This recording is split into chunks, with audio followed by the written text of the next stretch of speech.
Annyeonghaseyo yorobun. Pepenak deui sareng abdi Deon Setia Dinata, orang Sunda rasa Korea. Seperti biasa hari ini kita akan cek-cek benar atau hoaxnya tentang berita yang beredar di luaran sana. Gak nyangka ya, COVID-19 ini udah berjalan 1,5 tahun lebih. Mungkin kalau pacaran itu lagi anget-angetnya, tapi karena ini lagi COVID, ini lagi nyebelin-nyebelinnya. Nah selama itu juga umat Islam melaksanakan sholat itu berjamaah dengan menjaga jarak untuk menghindari penularan COVID-19.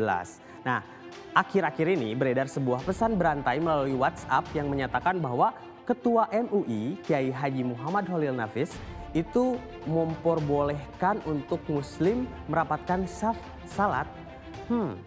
Bener nggak sih? Kalau kita cek, pesan berantai itu menyertakan cuitan Kiai Khalil yang bilang kalau salat berjamaah safnya itu udah boleh rapat. Coba yuk cuitannya kita tampilkan. Ketua Majelis Ulama Indonesia MUI bidang dakwah Khalil Nafis tidak mempersoalkan jika umat Islam merapatkan saf atau barisan sholatnya pada saat berjamaah di masjid khusus untuk wilayah berstatus PPKM level 1.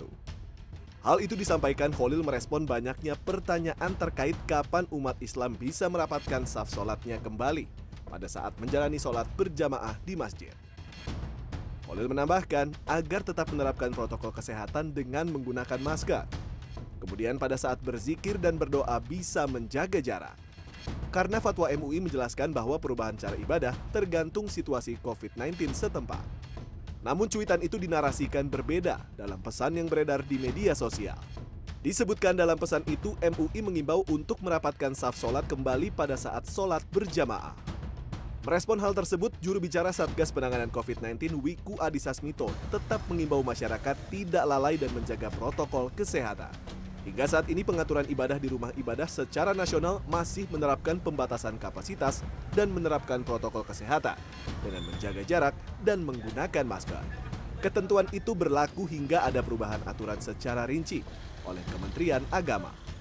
Berdasarkan analisis 26 kabupaten kota di luar Pulau Jawa Bali yang telah memasuki level 1 adalah Kabupaten Lampung. Dan sejak tanggal 25 September, kabupaten atau kota di wilayah Jawa Bali yang telah masuk ke level 1 yaitu Kabupaten Blitar. Prinsipnya level 1 dalam assessment leveling dan zona hijau dalam sistem zonasi adalah hasil penilaian yang paling baik melalui perhitungan berbagai indikator. Walau begitu, bukan berarti kita bisa lalai dengan situasi yang tergolong aman tersebut, karena COVID-19 masih ada di sekitar kita. Sampai saat ini, pengaturan kegiatan ibadah di rumah ibadah atau berjamaah secara nasional dengan memperhatikan kedua indikator penilaian tersebut, menghimbau adanya pembatasan kapasitas dan penerapan protokol kesehatan, yaitu menggunakan masker dan menjaga jarak saat beribadah, serta mencuci tangan sebelum dan sesudah beribadah. Kedepannya, jika diterapkan perubahan pengaturan khususnya pedoman beribadah secara rinci di rumah ibadah, akan disampaikan oleh Kementerian Agama yang sebelumnya telah melalui kesepakatan lintas kementerian lembaga.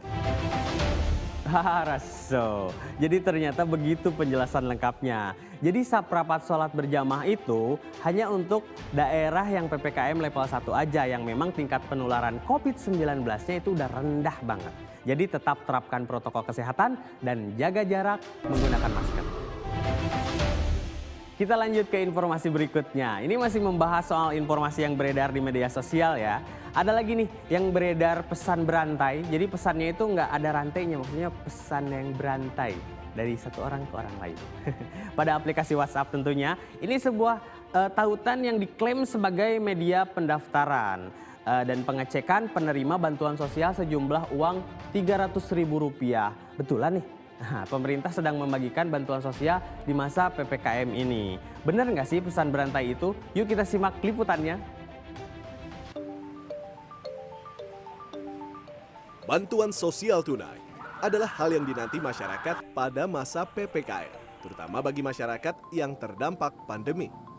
Namun di sisi lain, ada saja penerima bansos yang belum menerima informasi pencairan dana bantuan sosial tunai. Belum lama beredar pesan berantai berisi form pendaftaran bantuan sosial PPKM sebesar Rp300.000. Agar bisa mencairkan dana bantuan, warga harus menjawab sejumlah pertanyaan di sebuah situs internet yang memuat logo Kementerian Sosial. Setelah mengisi data, pendaftar kemudian diminta membagikan tautan situs tersebut melalui aplikasi pesan WhatsApp untuk kemudian menerima konfirmasi pencairan dana bansos melalui SMS. Lalu benarkah situs ini memuat informasi perihal pencairan dana bantuan sosial tunai? Faktanya, situs berlogo Kementerian Sosial yang memuat pendaftaran penerima dana bantuan sosial tunai sebesar Rp300.000 itu tidak benar. Pelaku pemalsuan situs pendaftaran penerima dana bansos itu sudah diungkap Subdit Direktorat Reserse Kriminal Khusus Polda Metro Jaya pada Juli lalu. Pelaku adalah seorang pria berinisial RR dan sudah beraksi sejak November 2020. Lewat situs subsidi ppkm.online, pelaku menyebarkan informasi bansos palsu itu lewat tautan website palsu yang dibuatnya dengan mencatut nama dan logo Kemensos. Akibatnya warga yang menerima tautan ini kemudian tertarik mendaftarkan diri agar bisa menerima bansos. Dari aksi penipuannya ini, RR bahkan sanggup meraup keuntungan sebesar Rp1,5 miliar dari iklan yang masuk di situs palsunya ini. Tersangka RR pun dijerat dengan Undang-Undang Informasi dan Transaksi Elektronik atau ITE dengan ancaman hukuman maksimal 12 tahun penjara. Lantas bagaimana caranya agar warga bisa mendaftar serta mendapatkan informasi perihal dana bansos yang benar? Menteri Sosial Tri Risma hari ini mengatakan, masyarakat bisa mengakses informasi dana bansos lewat situs cekbansos.kemensos.go.id. Di situs ini, warga bisa mengisi data lengkap mulai dari provinsi hingga desa, serta nama sesuai KTP.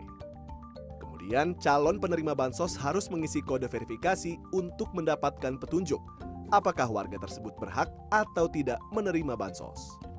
Setelah itu, warga bisa mencari hingga mengetahui hasilnya. Kementerian Sosial pun menyatakan akan memperbaiki data terpadu kesejahteraan sosial atau DTKS secara berkala. Hal ini untuk memastikan data identitas tunggal dan nomor kependudukan atau NIK selaras dengan data di Kementerian Dalam Negeri. Nah, jadi udah pada ngerti kan ngecek data penerima bansos? Entong asal percaya. Jadi pariksa heula, yang pasti cek di situs resminya. Ada lagi nih informasi situs palsu, bak udang di balik ramyon. Hati-hati, kali ini yang dipalsukan itu situs Peduli Lindungi. Aigo, yang namanya mirip sekali. Jadi nggak kelihatan udangnya ya, yang kelihatan ramyonnya. Peduli Lindungi ini yang lagi marak digunakan sebagai syarat orang masuk ke mal, tempat wisata, dipalsukan. Ini dipalsukan, dipesan berantai disebut pedulilindungia.com. Astaga, memang beda tipis ya. Kalau orang ngelihatnya sekilas itu kayaknya yang sama aja dengan yang aslinya. Makanya kita harus hati-hati, harus dicek benar-benar. Kita baca dulu sebelum mengklik.